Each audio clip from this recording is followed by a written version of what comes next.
Bonjour tout le monde, troisième jour mercredi, on est de retour pour de nouvelles aventures. Donc aujourd'hui on va avoir du training hall pour la majeure partie de la journée. Là il est 9h du matin, on vient d'arriver, on a les premiers groupes qui s'entraînent. Dès que possible on vous fait un full training, donc il y aura pas mal de vidéos qui seront postées après notre retour de Riyad. Et Arthur qui tient la caméra ira faire des réels comme il a posté hier.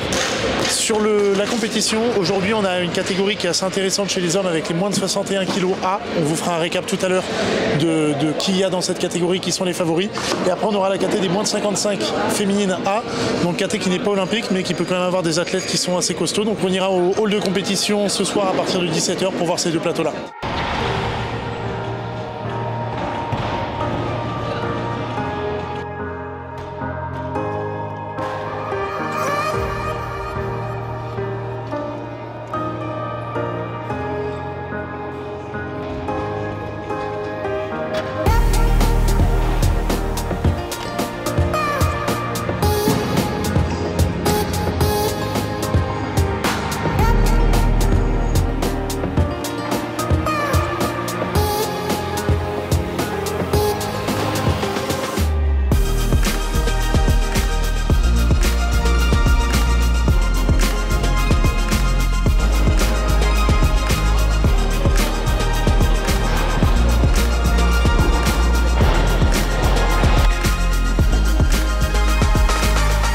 Monko, c'est championne olympique en titre en 2020 à Tokyo.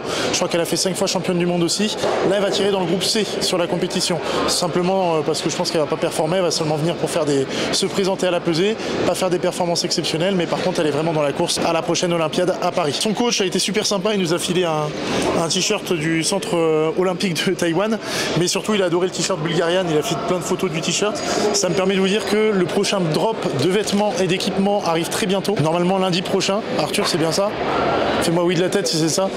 Lundi prochain, prochain drop. Je vous dis pas ce qu'il y a dedans, mais il y a pas mal d'équipements.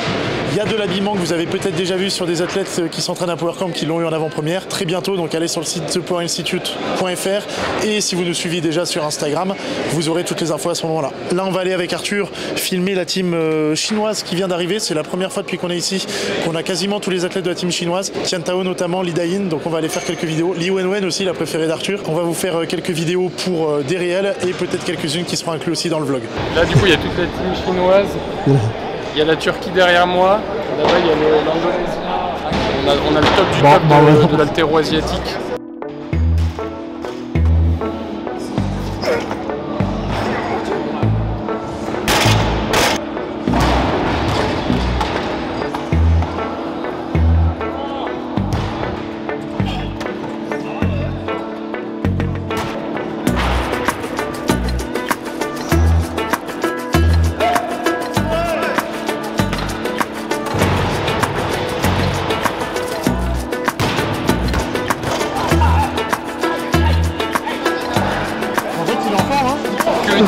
Que dire.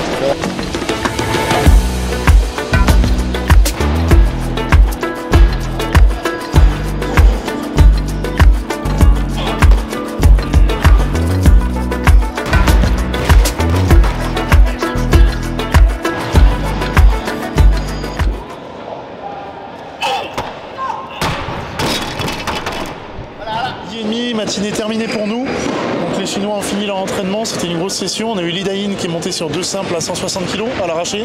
Shi Xiong qu'on pensait pas en forme, qui a fait 160 aussi à l'arraché en moins de 73 kg après ses tirages, donc en plus sous fatigue. On a une athlète en moins de 81 qui a arraché 123 kg. D'ailleurs, ce qui était étonnant, c'est que c'est la seule qu'on a vu rater. Les Chinois ratent pas sur le training hall dans l'entraînement, alors qu'elle a raté 120, elle a fait 120, elle a raté 123, elle a fait 123 et après elle rate 2 fois 125. Arthur a filmé pas mal de contenu et notamment des exercices de renforcement faits par les Chinois et en plus les barres de Li Dayin et de Shi Xiong, donc ce sera disponible sur Instagram ces prochains jours. Là on a les Ukrainiennes qui sont devant moi qui sont en train de s'entraîner, si jamais elles montent on ira filmer aussi et sinon on va attendre 13h, donc dans une demi-heure à l'arrivée normalement des Français.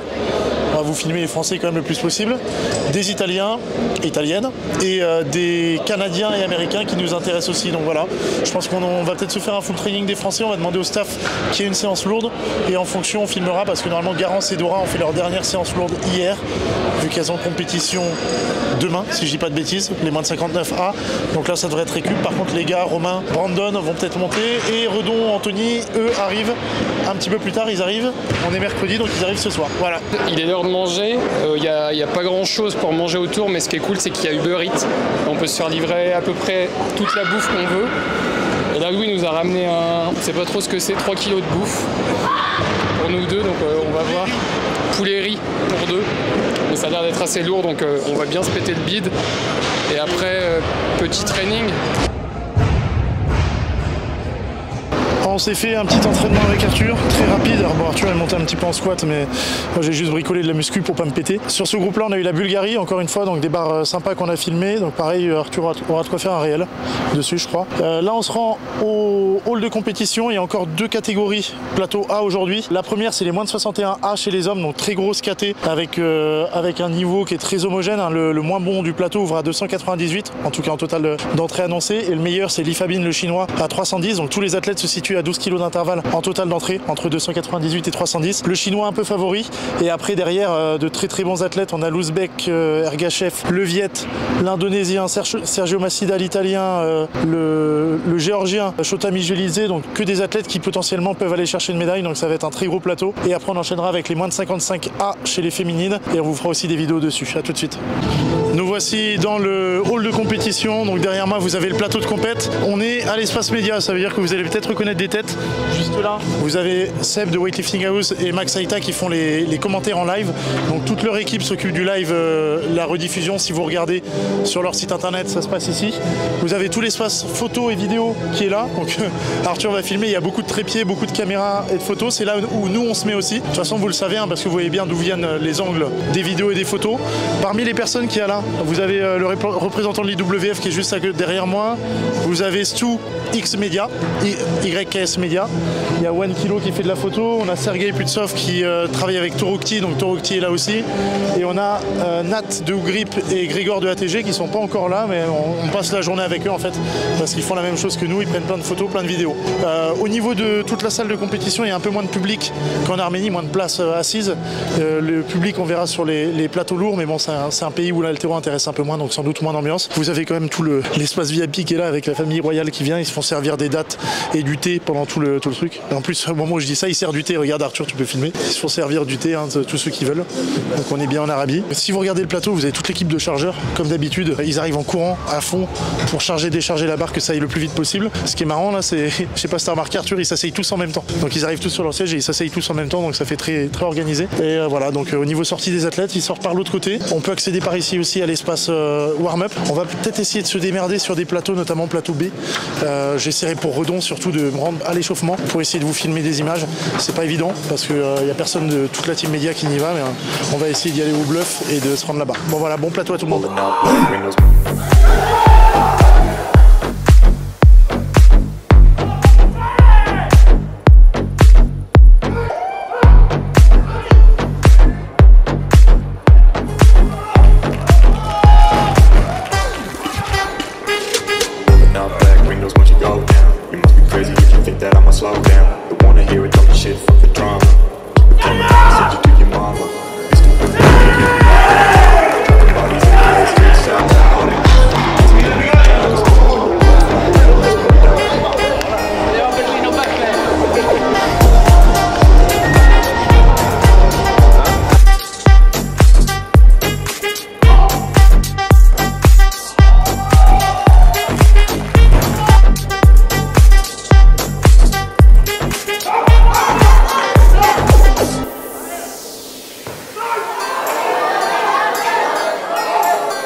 On finit le vlog avec une nouvelle qui est un peu monstrueuse. On a Hampton Morris, l'américain que vous voyez là, qui est de 2004, donc il a même pas 20 ans, qui vient de faire champion du monde à l'épaulé jeté après avoir bullé à l'arraché. Et champion du monde à l'épaulé jeté, ça veut dire qu'il a battu Lifabin, la star de la catégorie. Donc un vrai monstre. Son coach m'a dit qu'il avait fait 180 à l'épaulé jeté à l'entraînement il y a un mois, qu'il ne l'avait pas posté. Donc le 168 qui vient de sortir le surprend pas trop, mais bon, c'est à 19 ans sortir ça en compétition et battre Lifabin, c'est monstrueux. Là vous le voyez avec Piros Dimas, 3 fois champion olympique qui s'occupe de la team USA maintenant. C'est vraiment un gros événement pour l'haltérophilie américaine et pour la team d'Hampton Morris.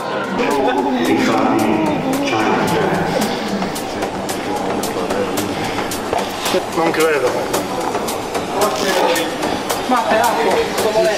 Grazie per aver guardato il video, ci vediamo domani. Là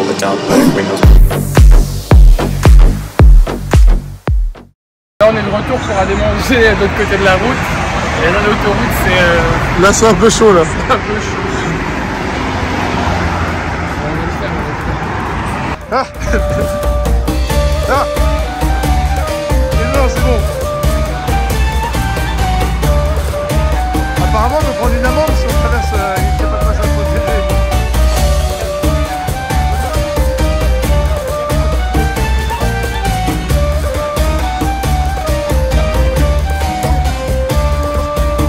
Ça passe, ça passe, ça passe. Là, ça passe, ça passe, ça passe. Ça passe, ça passe. Là, ça passe.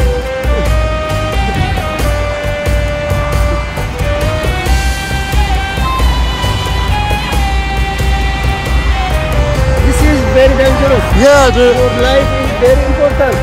I have to take the bridge. You go this way very short. It's not far. Okay, Now on the bridge. come to go this way again. Okay, thank you, sir. You go the bridge up. Yeah, right. Thank you, sir. Super.